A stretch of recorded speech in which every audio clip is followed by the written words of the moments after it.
Hey everybody, I'm Evan Hammonds for bloodhorse.com. Welcome to After the Wire, where this week the focus wasn't on Saratoga or Del Mar, but was on Arlington Park for their Arlington Million program. They had an outstanding card. Now, in the past 2 years, international participation has been a little light at Arlington, but this year they had 5 overseas shippers for the Million, 4 for the Beverly D, and 2 for the Secretariat. The inaugural American St. Ledger also brought a few over from Europe, including the winner, Jackalberry, and third place finisher, Zyder Z. However, the Million was reserved for Little Mike, who was able to put on quite a show under a brilliant ride by Ramon Dominguez, also a masterful training job by Dale Romans. Now let's preface it this way. In the Secretariat, the Romans-trained Silver Max was the main speed in the mile and a quarter race, and he set moderate splits of 24-2 and 48-4, and was under some pressure getting the 6 furlongs in 1:12-2.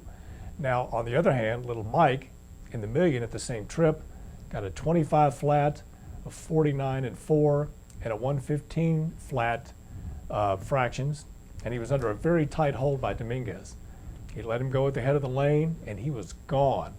Now, getting away with those kind of early fractions, then having the strength in reserve to finish with a 22-4 final quarter, you're not going to beat those types very often.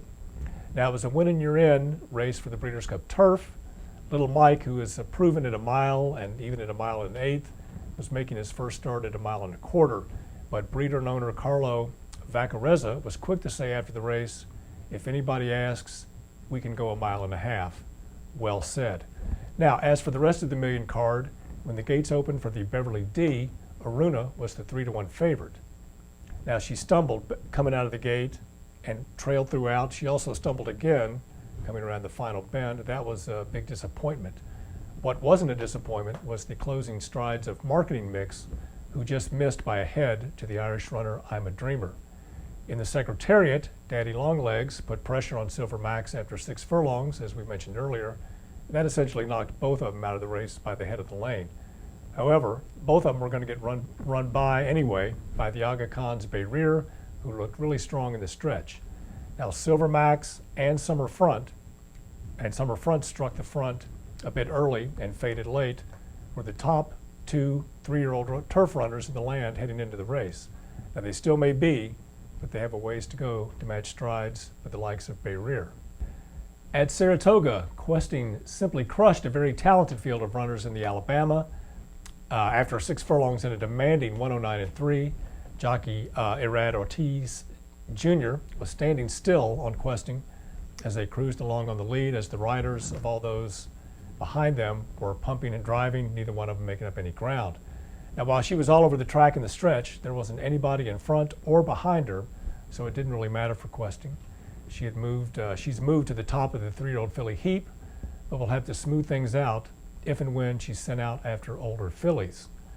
Now, I have 2 items of note here. Arlington, like other tracks owned by Churchill Downs Inc., doesn't report their daily attendance, but I'm glad they sent out a release that said they had 34,000 plus for the Million. We weren't fortunate enough to be there, but we were watching along online and were impressed by the crowd that was on hand on the apron, in the stands, and around the paddock. It just goes to show you that demand for top-level thoroughbred racing remains very bullish. On another note, the AP announced their first top 25 college football poll over the weekend, and there's something that stands out that is a bit of concern for us in the racing industry. The Breeders' Cup has always battled with college football for viewers, and this year they're facing a death-defying daily double on November 3rd, the day of the Classic. Number 2, Alabama, will square off with number 3, LSU that day, and in Los Angeles, which is where the Breeders' Cup is being held, number 1, Southern Cal faces number 5, Oregon. Looks like a tough way to go TV ratings-wise for the Breeders' Cup. Hope you've enjoyed watching After the Wire. Come back next week. We're going to talk about the Travers and the Pacific Classic. Thanks for watching.